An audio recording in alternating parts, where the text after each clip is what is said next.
Hi, Justin. Austin told us last night, considering what you did in Montreal last week, he was thinking maybe you're going to let it rip there in the second period before finding him. Pretty hard to look off Austin right now, but what did you see on that sequence? Yeah, like you said, he's a tough guy to look off. I think it probably looked like I was going to shoot. He thought I was going to shoot. Austin did.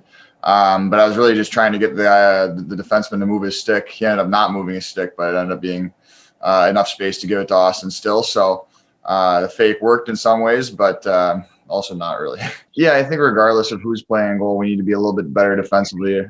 We've been giving up a little bit more chances than we usually do over the last couple of games. So it's definitely going to be a main focus. Thanks, Justin. Thank you.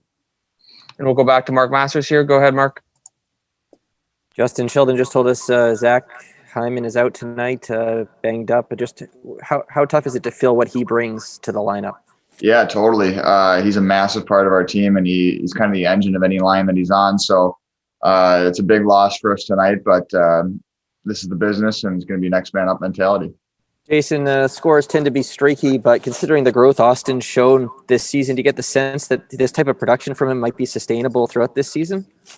Yeah, I do. I think he's a special breed, and you're right. Goal scoring is streaky for a lot of players, but for a guy like him, the amount of looks he gets, I think more often than not, he's going to score on most nights, and the way he prepares himself and just get himself in the right spot. So I don't see this as more as a streak, as more of just part of his game and how he plays and what he brings to the table for us.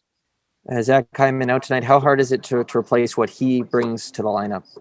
Yeah, Hyman's is one of the most important players on our team. He's an engine for us, and he brings a lot in terms of as a person and leadership, and also with his play and how hard he works, and brings a different element for us. So definitely a big loss, but it's an opportunity for other guys to step up and play a little more. So you take those opportunities and you hope the guys play well with it. But definitely when you lose a guy like Hymes, you feel it a little bit.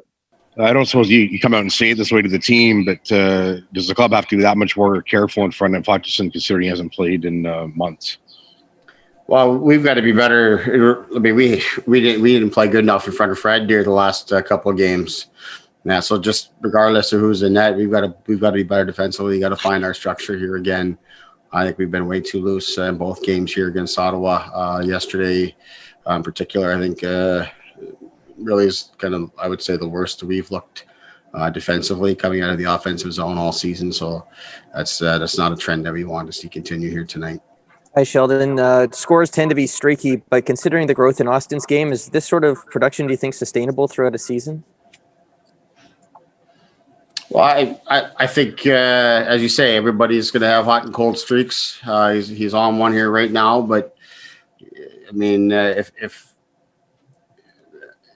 Austin is the type of player that, with his ability, that if the opportunities are going to be there, you know that he has the potential to score consistently. He's showing that here right now, and I don't expect that to change in terms of his mindset and him getting himself into those spots. Whether it falls in or not, the luck will come and go. But he creates a lot of luck and a lot of favorable looks for himself because of how he competes and how he gets to space, and of course, how his line mates find him.